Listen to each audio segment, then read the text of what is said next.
Bismillahirrahmanirrahim. Assalamualaikum warahmatullahi wabarakatuh.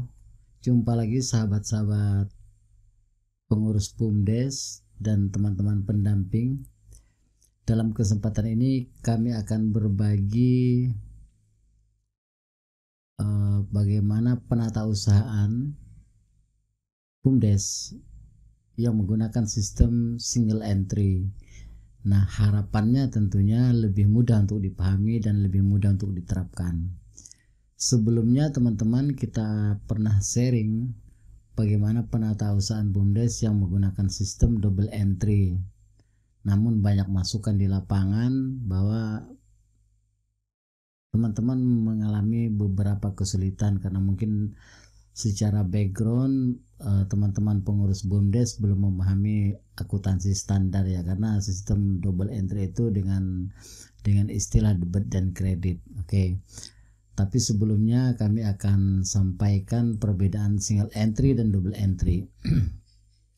Single entry dan double entry. Jadi metode single entry biasanya digunakan oleh bisnis kecil di mana neraca tidak diperlukan untuk kontrol keuangan dan keperluan pajak. Nah, jangan khawatir teman-teman, tetapi dalam sistem walaupun yang single entry ini kita menyajikan juga untuk neraca dan laporan laba rugi.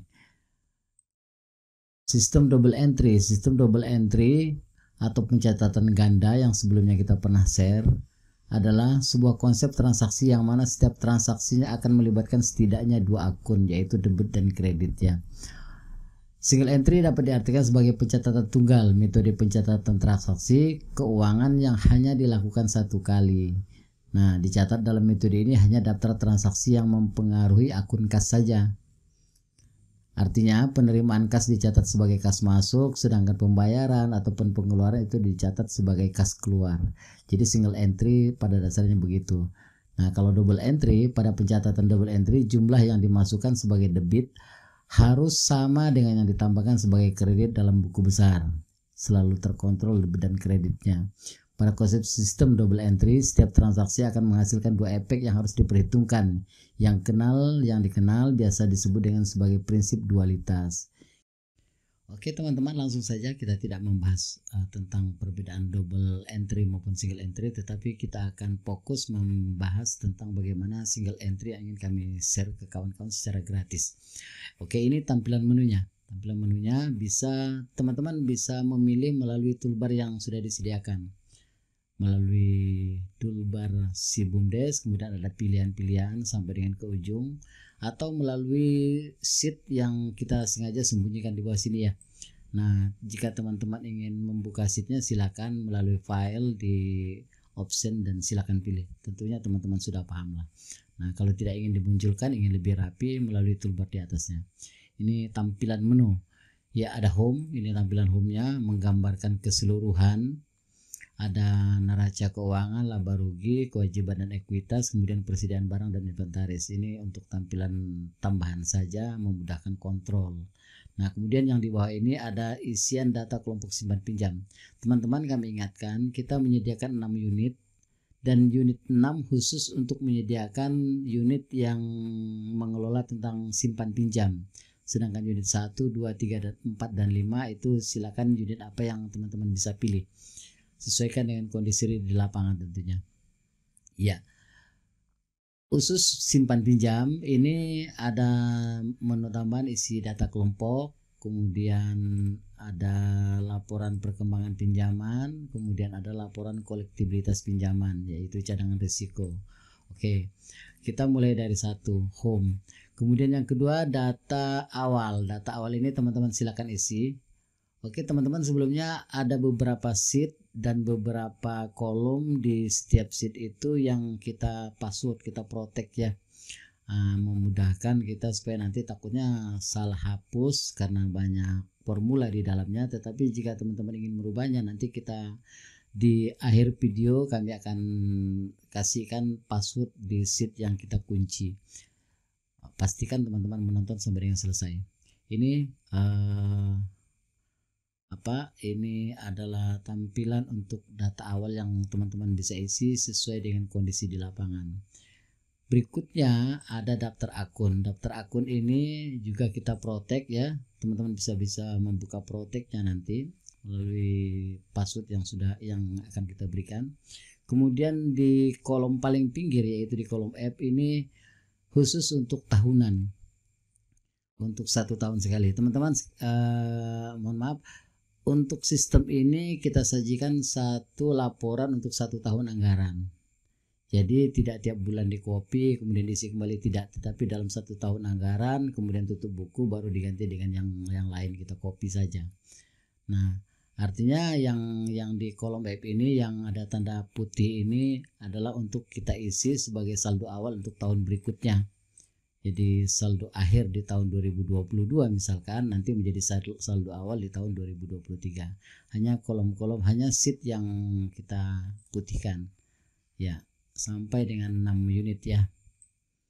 Ini untuk daftar akun. Kemudian BKO BUMDes. BKO BUMDes ini khusus pencatatan transaksi yang terjadi di BUMDes, di BUMDesnya, bukan di unitnya. Kita pisahkan pembukuan antara BUMDes dengan unitnya. Nah, ini buku kas. Teman-teman di pinggir sekali, misalnya transaksi ini sudah kita isi, kita bisa memilih bulan apa. Kebetulan ini yang terisi hanya bulan Januari, atau kita hilangkan blanknya, ya maka dia akan menjadi rapi karena ingin mencetak misalnya gitu ya. Karena ini hanya Januari yang terisi, hanya muncul pilihan Januari. Dan kalau misalnya teman-teman sudah isi Januari, Februari, Maret, teman-teman bisa pilih Januari kemudian Maret. Kalau Maret yang muncul nanti menjadi saldo awal adalah saldo awal Februarinya, saldo akhir Februari maksudnya. Kalau kita pilih Februari, nanti saldo akhir Januari akan muncul di atasnya menjadi saldo awal dan seterusnya. Ini untuk memudahkan saja. Berikutnya lagi buku bank. Buku bank khusus BUMDes ya. Karena ini sistem double entry, ada pencatatan di buku bank dan buku kas. Jadi teman-teman fokus hanya mencatat di buku bank, buku kas, kemudian ada sedikit di daftar inventaris sama biaya dibayar di muka.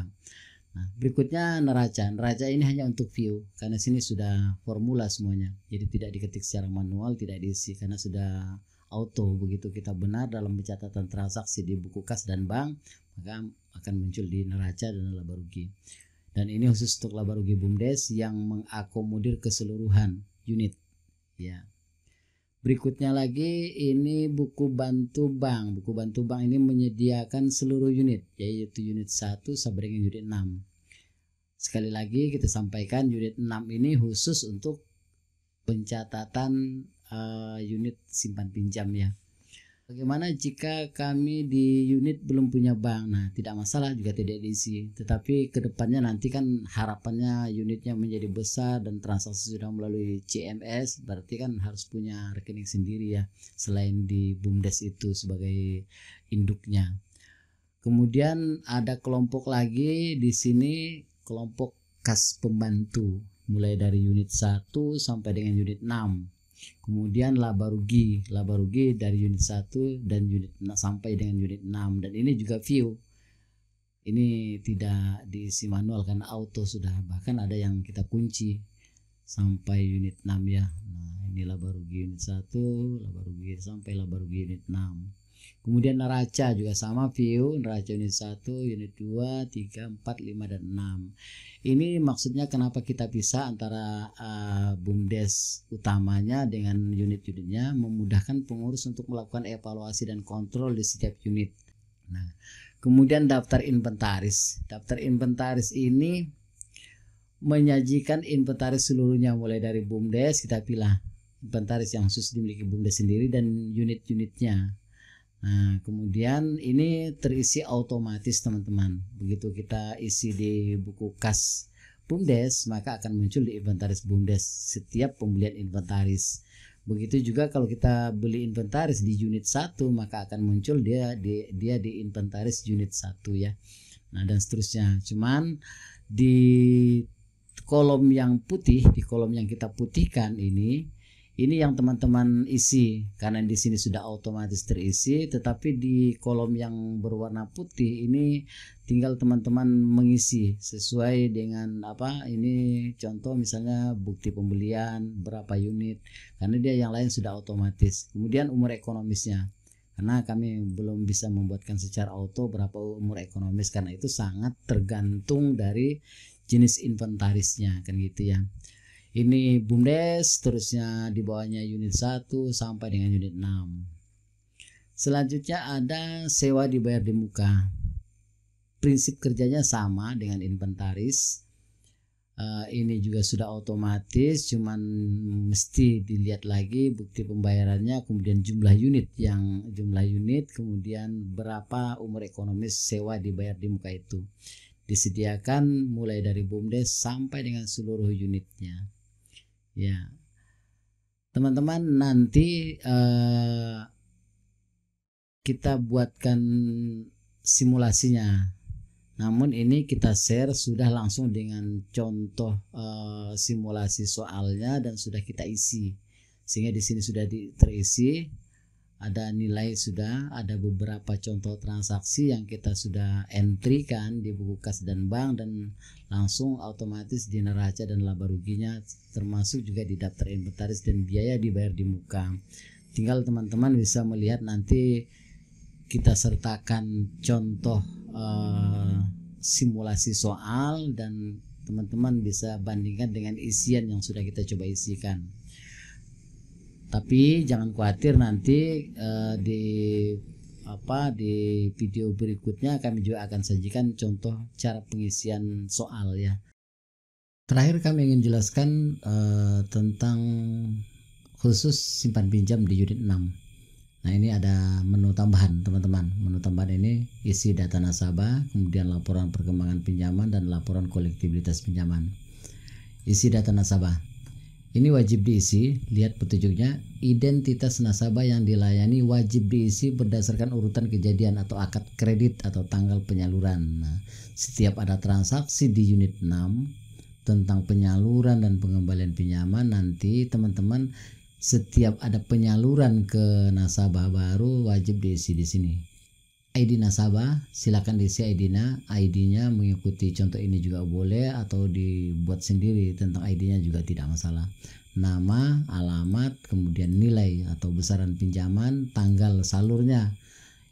Teman-teman, data ini otomatis akan masuk ke laporan perkembangan pinjaman. 12 bulan lama pinjaman, ini tinggal diketik 12, 13, 15, 16 atau 6 bulan, 10 bulan, tinggal diketik itu. Otomatis nanti akan ada bulan di ujungnya. Dan yang berwarna, kolom berwarna ini otomatis sudah formula ya. Ini untuk besaran jasa pengembalian pinjaman. Terus yang ini apa? Yang ini cari data nasabah, ketik sesuai nama. Misalkan ini sudah ratusan yang dilayani, kita ingin mencari nama siapa, teman-teman tinggal ketik di sini, misalkan nama Budi. Langsung terwarnai, misalnya tinggal cari. Kalau tidak ada nama, kalau salah nama juga tidak akan ada muncul kan gitu ya. Ini hanya untuk memudahkan saja. Berikutnya LPP. LPP ini dari data isian tadi, kemudian ada ID nasabah, nama, alamat, kemudian target pengembalian pinjaman, berjalan bulan, berjalan juga targetnya, berjalan bulan, berjalan targetnya kan gitu ya. Kemudian realisasi ini diisi akan auto dari buku kas yang diisi. Setiap ada pembayaran akan terakumulasi atas nama yang bersangkutan. Yang jelas teman-teman harus mengisi ID nasabah di BKU. Nah, kemudian di kas, nah ini ingin kita jelaskan. Ini sama dengan BKU yang lainnya, buku kas bantu yang lainnya, tetapi ada pembeda di sini, ada ID nasabah. ID nasabah ini teman-teman hanya isi ketika ada nasabah yang ingin mengembalikan pinjaman. Ketika tidak ada pengembalian pinjaman, dikosongkan saja. Dan ini tinggal dipilih berdasarkan ID-nya. Auto terisi. Ketika ini dihapus, misalnya ini kita hapus, nanti di kas di sini pilihannya juga hilang kan gitu ya. Nah, ketika ini kita balikan lagi di undo, ini terisi, maka pilihannya muncul kembali itu. Ketika dikurangi, ketika bertambah, dia auto akan menambah sendiri. Begitu teman-teman. Oke, terakhir untuk passwordnya, nama depan saya huruf kapital semuanya. Dan insya Allah nanti akan kita sajikan juga bagaimana cara tutup buku tahunan supaya nanti lebih mantap teman-teman menjalankan ini. Dan kami sangat butuh masukan untuk perbaikan karena ini jauh dari sempurna. Terima kasih, semoga bermanfaat. Assalamualaikum warahmatullahi wabarakatuh.